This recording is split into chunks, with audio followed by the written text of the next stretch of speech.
इथे तयार आहे आपला पौष्टिक नाश्ता आणि हा नाश्ता इतका जबरदस्त होतो की एकदा खाल्ला तर तुम्ही नेहमी हा बनवून खाणार.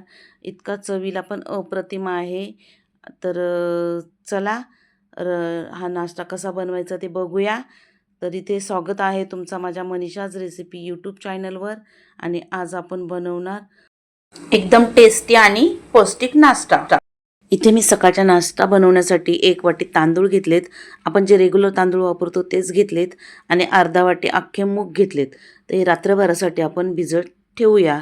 आणि तुम्हाला पाहिजे तर तुम्ही ह्या नाश्त्यासाठी मोड आलेली मूग मटकी पण वापरू शकता. तर सकाळी बघू. तर इथे तुम्ही पाहू शकता सकाळी ते छान मस्त भिजले आहेत.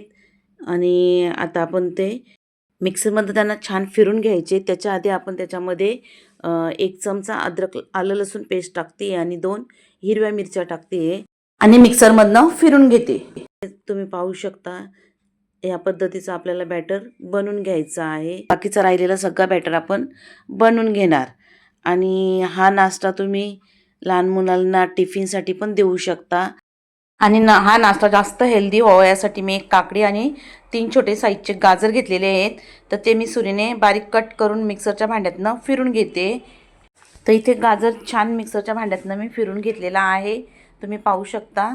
आणि तुम्हाला पाहिजे तर तुम्ही ग्रेटरने पण ग्रेट करून घेऊ. आणि काकडी घेतलेली आहे ती आपण ग्रेटरने छान अशी बारीक ग्रेट करून घेतलेली आहे, ती पण याच्यामध्ये मिक्स करणार आहोत.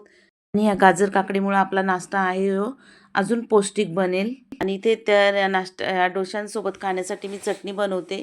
त्याच्यासाठी ते अर्धा वाटी मी डाळी आणि शेंगदाणे घेतलेत, 5-6 लसूण पाकळ्या घेतलेत, अर्धी मूठ कोथिंबीर आणि 5-6 हिरव्या मिरच्या आणि 1 इंच अद्रकचा तुकडा. तिखट तुम्ही तुमच्या आवडीने कमी जास्त करू शकता. आणि चवीपुरतं आपल्याला मीठ टाकून घ्यायचं आहे. आणि आपण जो बॅटर बनवलं त्याच्यामध्येही चवीपुरतं आपण मीठ टाकून घेतलं आहे. इथे आपली डोशांसोबत खायला चटणी तयार आहे. तर ती मी साईडला ठेवते आणि लगेचच मी गॅसवर तवा ठेवला आहे. त्याच्यात थोडंसं तेल टाकून घेतलं आणि एका टिश्यूने पूर्ण तेल पुसून काढून मग थोडासा मी तवा छान गरम करून आपल्याला घ्यायचा आहे. मग त्यात पाण्याचा चिटका मारून कपड्याने पुसून घेतला आहे. आणि आपल्याला पाहिजे तसे साईजचे आपण इथे डोसे तयार करून घ्यायचे. आणि हे डोसे छान पौष्टिक होतात. तुम्ही नाश्त्यासाठी सकाळच्या किंवा संध्याकाळच्यासाठी बनवू शकता. लहान मुलांना टिफिनमध्ये देण्यासाठी बनवू शकता.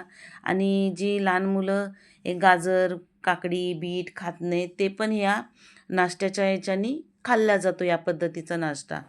तर तुम्ही एकदा बनवून बघा. छान कुरकुरीत असे हे आपले मूग आणि तांदळाचे डोसे तयार होतात. तर मी अजून एक बनवून दाखवते. तर 1च चमचा मी बॅटर टाकला आहे आणि तो छान असा आपल्याला पसरून घ्यायचं आहे. जास्त पातळ पण करायचा नाही हा बॅटर. मी थोडासा वरतून तेल टाकते आहे. आणि हे डोसे लहान मुलांना खूप आवडतात. म्हणजे बाकीचं काही नाही खाल्लं तरी हे डोसे आवडीने मुलं खातात. आणि आता याच पद्धतीने मी बाकीचे उरलेले सगळे डोसे बनवून घेते. तुम्ही पाहू शकता किती मस्त आपले डोसे तयार झाले आहेत. तर याच पद्धतीने बाकीचे करून घेते. काही मुलांना डोसे आवडत आप्पे आवडतात. तर तुम्ही याच बॅटरचे आप्पे पात्र्यामध्ये थोडंसं तेल टाकून आणि आप्पे बनवू शकता. आणि आप्पे पण खूप सुंदर बनतात आणि पौष्टिक. तर एकदा हे आप्पे आणि डोसे नक्की करून बघा आणि कसे झाले कमेंट करून मला नक्की सांगा. तर इथे आपल्या आप्पे पण तयार आहेत, मी काढून घेते आहे. नाही तर तुम्ही पाहू शकता एकदम मस्त असे आप्पे तयार झालेले आहेत. तर इथे मी तुम्हाला आवाज ऐकवते किती कुरकुरीत झाले. तुम्ही आवाज ऐकला असेल किती कुरकुरीत झालेले आहेत आणि चवीला पण एकदम जबरदस्त आहेत. तर तुम्ही ह्या टॉमॅटो कॅचअप किंवा ह्या चटणीसोबत खाऊ शकता. लहान मुलं चटणी नाही खात ते टॉमॅटो कॅचअपसोबत खाऊ शकतात. तर आणि तसंही रोज नाश्त्याला काय बनवायचा मोठा प्रश्न असतो. रोज रोज आपण कांदा पोहे किंवा उपमा चपाती खायला कंटाळा येतो. तर अशा वेळेला असा हा वेगळ्या प्रकारचा आपण पौष्टिक नाश्ता बनवू शकतो. आणि जास्त आपण याच्यात ऑइलचाही वापर केलेला नाही आहे. तर ही रेसिपी सगळ्यांसाठी हेल्दी रेसिपी आहे. तर तुम्ही ही घरात बनवू शकता. आणि तुम्ही जर माझ्या मनीषाज रेसिपी यूट्यूब चॅनलवर नवीन असाल तर लगेचच माझ्या चॅनलला सबस्क्राईब करा, बेलचा बटन दाबा आणि आवडला तर लाईक शेअर करा. तर आपण डोशांचा तर आवाज ऐकलाच, किती कुरकुरीत झालेले आहेत. त्याच पद्धतीने हे आप्पे खूप सुंदर झालेले आहेत. तुम्ही बघू शकता, मी हाताने दाबते, किती मऊ झालेले तोडून दाखवतीये.